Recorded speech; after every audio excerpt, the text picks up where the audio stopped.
This report by New York Times has the potential to ignite a World War III. This bombshell report has revealed that the US is fully involved in the ongoing war in Ukraine, and it has built 12 secret spy bases in the country to gather intelligence on the Kremlin. The report has confirmed Russian leader Vladimir Putin's allegations. They were the US and Ukraine who provoked Russia and made the country to act in self-defense. This report is full of shocking revelations, so stay tuned. As per the New York Times report, the CIA has been a significant player in Ukraine's decision-making for over a decade or so. This covert program started 10 years ago and has continued through 3 US presidents: Obama, Trump and Biden. The CIA has built a network of secret bases along the Russian border over the past 8 years. These bases are used for surveillance and launching attacks into Russian territory. It has also built a secret underground bunker where Ukraine's soldiers monitor Russian activities and eavesdrop on Russian commanders. Around 2016, the CIA began training an elite Ukrainian commando force known as Unit 2245, which captured Russian drones and communications gear so that the CIA technicians could reverse engineer them and crack Moscow's encryption systems.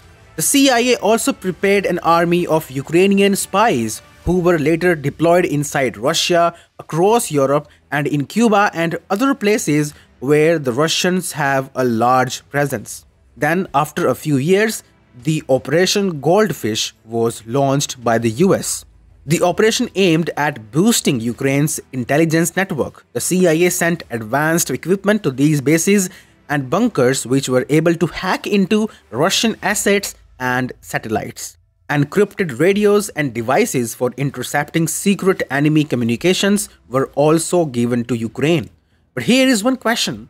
How did the CIA's Ukraine plan go unnoticed during the Trump administration, who was not a Russia hawk? The answer is that Trump was possibly misled by his top ministers. Trump praised Putin and dismissed Russia's role in election interference. Trump was no fan of Zelensky, but whatever Trump said and did, his administration often went in the other direction. This is because Trump had put Russia hawks in key positions, including Mike Pompeo as CIA director and John Bolton as national security advisor. Both of them knew about the plan and kept tiptoeing around Trump. They would visit Kyiv to underline their full support for the secret partnership, which expanded to include more specialized training programs and the building of additional secret bases.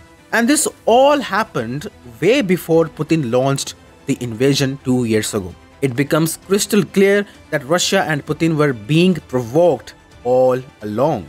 This is what Putin said 2 years ago, days after launching the invasion into Ukraine. What is happening? It's something that we were not given any other chances to act otherwise.